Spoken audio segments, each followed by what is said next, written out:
everyone, welcome to our review of the characteristics of all living things. Take a look at these pictures up here. We have all different types of living things represented here. We have animals, plants, fungi, bacteria, and protists all represented in these pictures, and they are all alive. But you might notice they do look a little bit different from each other. Well, they actually have about 8 characteristics in common with each other. Those are that they're made of cells, they can reproduce, they're based on a universal genetic code, they grow and develop, obtain and use materials and energy, respond to the environment, maintain stable internal environment, and can change over time. But let's break those down a little bit more. So, first, I said that all living things are made up of cells. If you think about that, that actually came from the cell theory that all living things are made of one or more cells. They can be either unicellular, meaning they're made of just one cell, or multicellular, meaning that they're made of many different cells. An example of a unicellular organism would be a protist, and an example of a multicellular organism would be an animal, like the sloth. Another characteristic of all living things is that they reproduce. Sexually means that it takes two parents. Those parents have sperm and egg, and they went through meiosis. And asexually means that it is usually a single cellular organism that just divides and makes another single cellular organism. In asexual reproduction, there is only one parent, and the offspring will be genetically identical or the same as that one original parent. All living things are based on a universal genetic code. Most of the time, that is DNA. Occasionally, you'll get some that just have RNA, but pretty much almost all living things have DNA. Those are something that you would inherit from your parents. And the other thing about DNA is that in the complex multicellular organisms, like the eukaryotic ones, plants, animals, fungi, and protists, you're actually going to have that DNA contained within the nucleus of the cell. Another characteristic of living things is that they all grow and develop. Now, growing just means getting bigger. So that might mean that it's copying cells and making more cells, and that it's just growing in size, becoming larger. Development means that it actually changes over time. So, for example, in a frog's life cycle, they start as an egg, and then there's a tadpole, and then eventually there's a frog.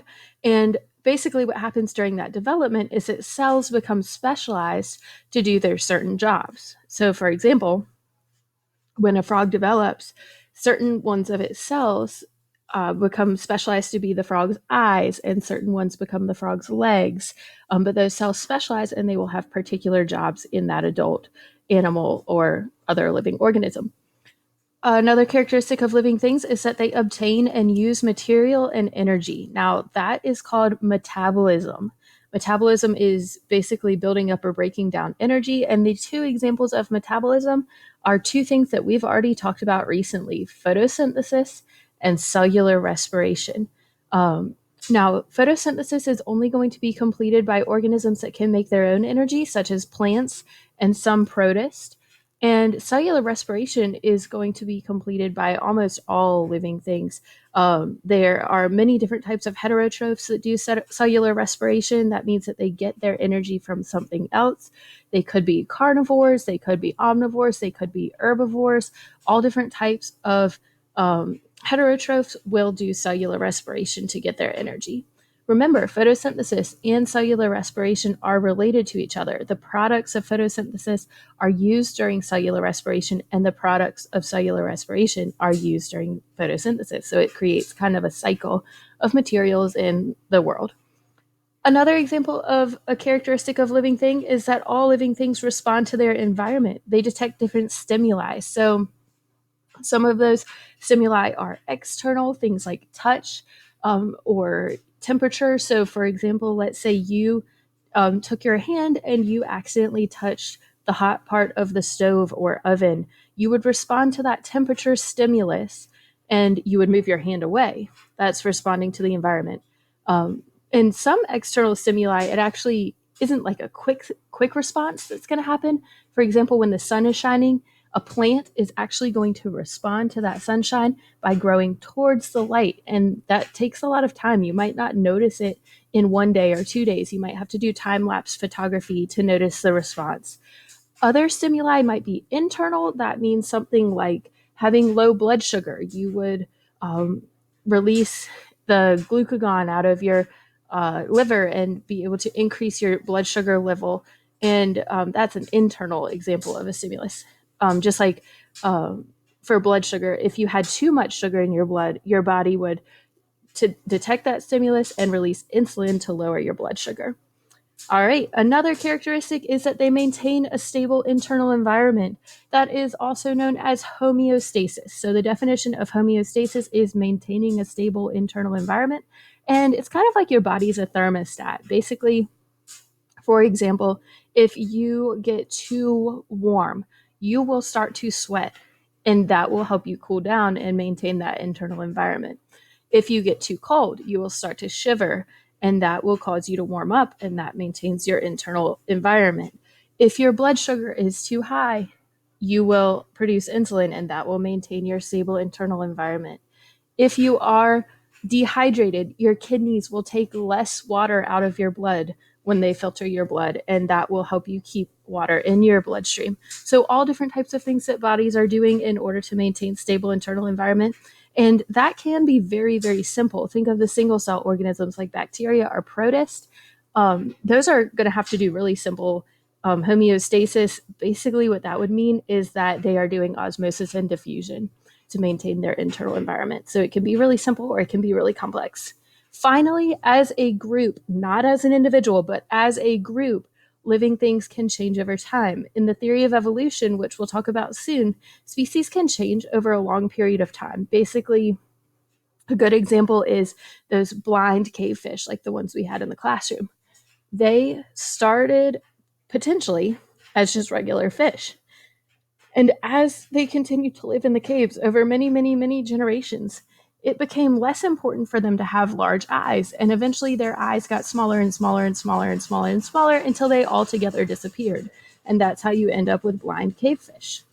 All right, last thing we talked about with characteristics of all living things was the organization of living things from the smallest living things or units that could be considered living all the way up to the largest. So we start with cells, and a bunch of cells together makes a certain type of tissue. So for example, different types of cells in your heart might get together to make cardiac tissue. And a bunch of different tissues together makes an organ. So that would lead to you having the organ of a heart. Next, you get organ systems. So your heart, along with your blood vessels, would make up your cardiovascular system. Next, you would get an organism that contains many different organ systems. So an organism would contain the respiratory system, the excretory system, the cardiovascular system, muscular system, all that sort of thing.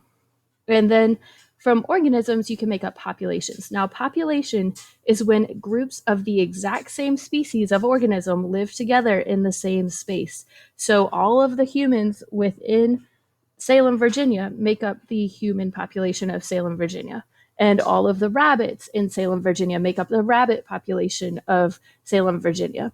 And all of the deer make up the deer population. All of the grass makes up the grass population of Salem, Virginia.